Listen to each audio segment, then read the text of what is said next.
Good morning. Let me ask you a question to start this off. If you had the opportunity to go anywhere in the world right now, where would it be?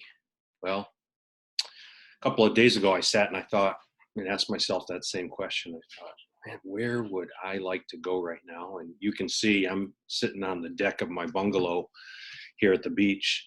I'm not going to tell you where I am yet, and perhaps you can figure it out, but I'll tell you this. I Googled the safest places on the planet, and that's where I'm at.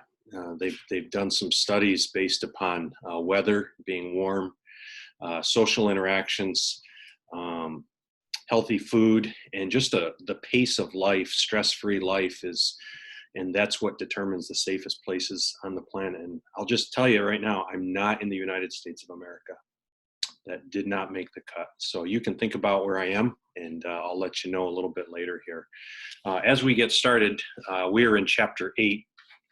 The name of the chapter is Managing Teamwork. I'm going to split these lectures in two. My goal is to keep this at about 12 minutes long, so we will try to keep moving. I'm going to share my screen, and we're going to dive into the PowerPoint here real quick, and I'm going to do my best to keep it moving. And this will be part A of Managing Teamwork. So as we think about it, up to this point, I'm going to go into my next slide. As you know, or may remember, there's kind of four big categories that we're talking through that the book is covering: the planning, organizing, leading, and controlling. And we're falling in chapter 8 in the organizing piece. So as a manager and as a leader, you think about, how do I organize the team? How do I put the team into a group? How do we work together cohesively as a unit, and so forth?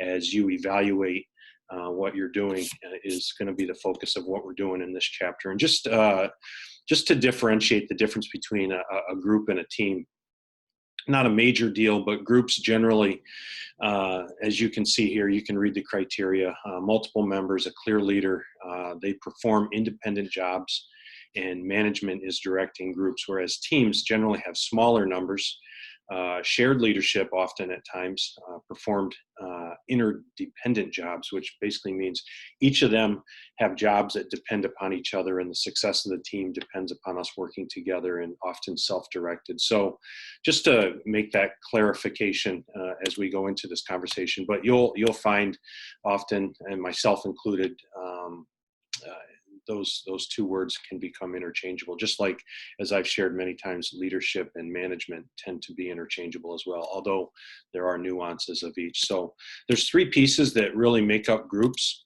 and there's purpose, structure, and time. And ultimately, as you think about putting a group or a team together, there's got to be something that drives why we're together as a group. In the business division, we, as an example, are together simply for the fact of delivering education to our business students. So that's why all of the members of our team exist, and we all bring a different dynamic to the table, if you will. And that's the purpose of why we do what we do. And then you can think broader and bigger, even in terms of Cornerstone. How are we put together? We've kind of talked about that just even in an organizational chart, organizational culture and structure sense, the hierarchy, and so forth. So a good thing to be thinking through as well. And then ultimately the time duration of the group. How long are we together? Well, indefinitely in one sense, but the group and the team will change from time to time. And like even this year, 3 new members of the business division team have been added, and that changes some of the dynamics and the roles and so forth. So the big 3 is purpose, structure, and time. This is right out of the textbook, this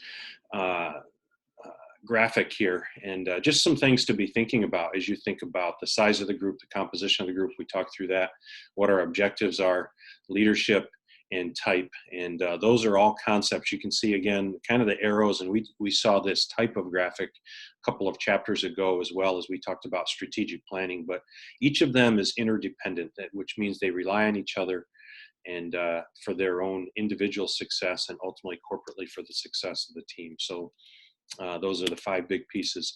As you think about stages of group development, and I was trying to think of a good example, right now, we're living with kind of determining new dynamics for our classroom.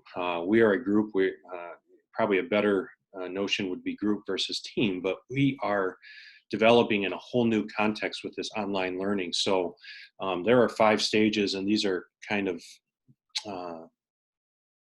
standard as far as team development, group development goes. And I'm going to put them all up here real quick just to show everything, and then just briefly talk through each of those. But think about this idea of groups developing through kind of the life cycle of what it means to be a group or a team. And they put them in nice, I added a different one at the end, but they put them in a nice rhyming pattern, so a little bit easier to remember. Forming, storming, norming, performing, and adjourning is the one kind of where you disband. There's the termination or the closure of the group. I think the term that the book uses is termination. And these are kind of the stages. So as we think about our class right now, we are, the forming stage is kind of where we're coming together. We're learning about why we exist, why we're together. We're getting to know each other. And in this sense of online, we're doing it in a very different modality, a very different platform. So we are kind of inventing our class in our classroom and the way that this information is being delivered to you. So we're kind of in this forming stage. And then ultimately you move to the next stage of storming, the clarification of goals and purpose, why we're doing. I mean, I think we know why we're doing what we're doing because of this whole COVID-19 dynamic and so forth. But this is where you start, it starts, kind of the initial honeymoon stage of, hey, we're doing something different, and we're all going to be together, and so on and so forth. And now we're kind of getting into the nitty gritty a little bit. We're trying to establish, all right, what does this look like? How will Moodle be different? How am I going to deliver content? How are you going to receive that content? How are you going to submit assignments? What's that going to look like week to week and so forth? And we're kind of working through that. And this is where some of the questions will start coming up. Like, all right, well, how's this going to look? What does it look like? Because it's different and it's changed. And so this is where some of the challenges will start creeping in. And then ultimately, as you kind of wrestle and work through those things as a team, and we'll do that as well, even in our class, you'll have opportunities to engage and interact with me and vice versa, through virtual office hours, through emails, through text messaging perhaps, and we will wrestle with working on what this new normal looks like. And then you kind of get into where you plateau out and it becomes normal. We're learning the processes of how we get work done. Operationally, we're moving forward and figuring out, all right, this is what the context looks like. This is our new normal. And we're going to start to think about, we're going to get this done. So in the next 6 or 7 weeks, it's time to get to work. And that moves us into the performing stage where we do that. This is where you're actually doing the work. Tasks are getting done.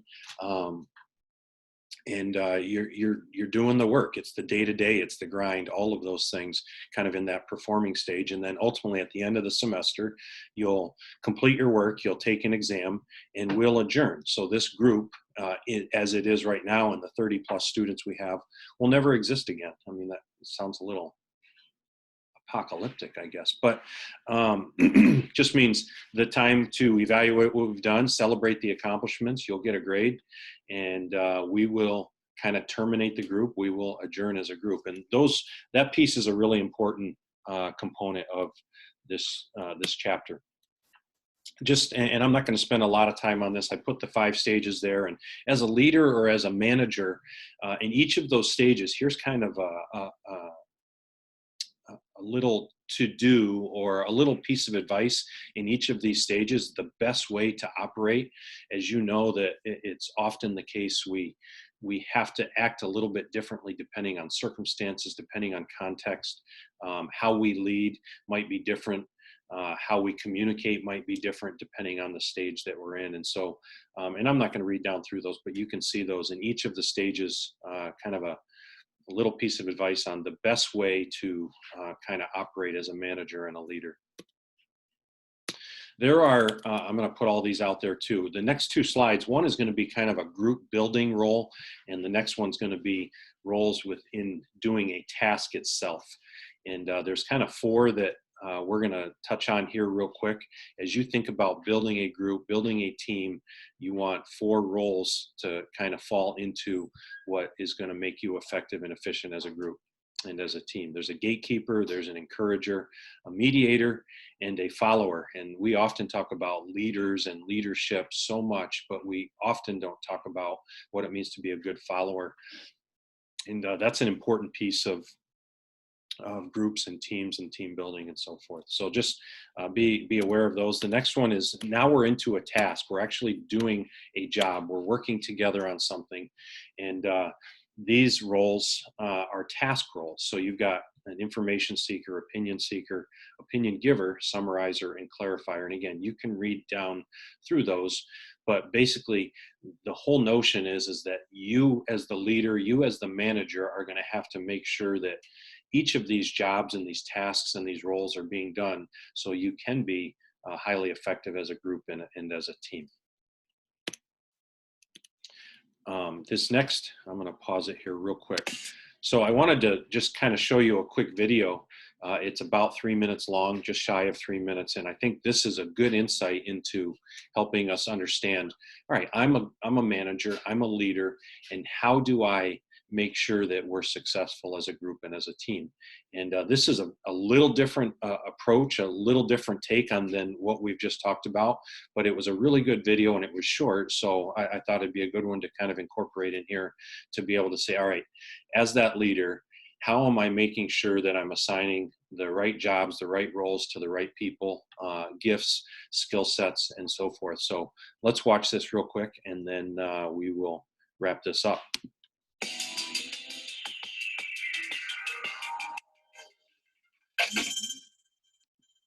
Why is it that some teams work together so productively while others struggle to get things done? Good collaboration depends on more than people being enthusiastic and communicating well. Between them, they need the right mix of skills and behaviors to service the team too. One way to work out what's missing from your team, and equally what might be overemphasized, is to understand Belbin's team roles. Then you can start to put things right. Dr. Meredith Belbin showed that individuals in a team tend to behave in one of 9 ways, each fulfilling a different role. He divided these roles into 3 types: action-oriented, people-oriented, and thought-oriented roles. The 3 action-oriented roles focus on challenging the team to improve its performance, put the ideas into action, and meet deadlines. In brief, shapers are extroverts and question assumptions. They can offend. Implementers bring self-discipline to the team and get things done, but they can be resistant to change. Completer finishers pay attention to the smallest detail and make sure things are done right. They might worry too much. People-oriented roles draw together people and ideas. The coordinators in a team will guide, listen, delegate, and bring calm and order. They might be manipulative though. Team workers support their coworkers and can negotiate diplomatically, but sometimes get stuck in indecision.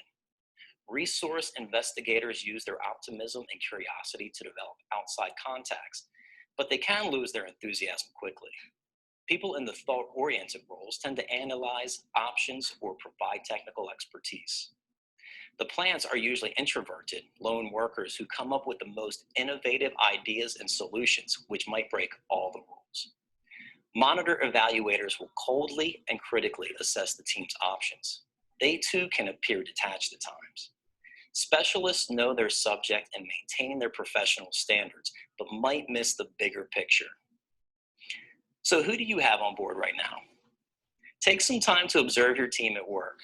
What does each person contribute, and how do they interact with one another? Now match their behaviors to Belbin's model. For more information about Belbin's team roles, see the article that accompanies this video.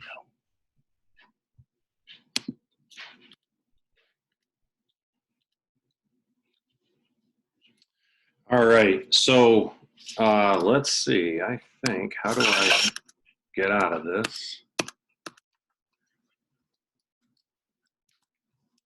All right, we are on the struggle bus here to get to the next slide.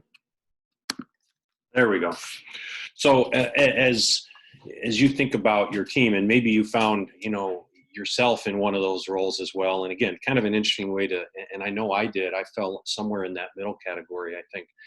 And just putting together the group, putting together the team, and how to best effectively serve your organization, your company, and so forth. There we go. Just wanted to let you know I hadn't moved. And then the last slide here, just want to talk about, as you think about group dynamics and building groups and teams and so forth, there's dysfunctional roles to be aware of and to be alert of, because these folks generally aren't moving in the same direction that you are. And let's see, here we go. There we go. So we're back in. So 4 quick roles: a special interest pleader, a blocker, a clown, and a non-participant. And as you've worked with, maybe with group projects in a class, you probably could identify, sometimes you've got teammates or group or partners within your group that have kind of fallen into one of these categories as well. And frankly, you need to be aware that these people exist and deal with it appropriately as a group. And I think, to be blunt or to be frank, sometimes it has to be called out in these dynamics, or you're just not going to be effective and efficient as a group. So just be aware that those people exist, and they're often a part of groups. And we're going to close with just this last picture here, but just make sure everybody in your boat is rowing in the direction rather than drilling holes when you aren't looking and sinking the boat. And as you think about teams and groups and group dynamics, putting groups together, it's important for us to understand that. And particularly of note in this section is the 5 stages of group building: the forming, storming, norming, performing, and adjourning. That's going to be probably the biggest piece of content through this one. All right, I'm heading out. I'm signing off. I'm down here in Central America, down in Panama, the healthiest place on the planet. Have a good day.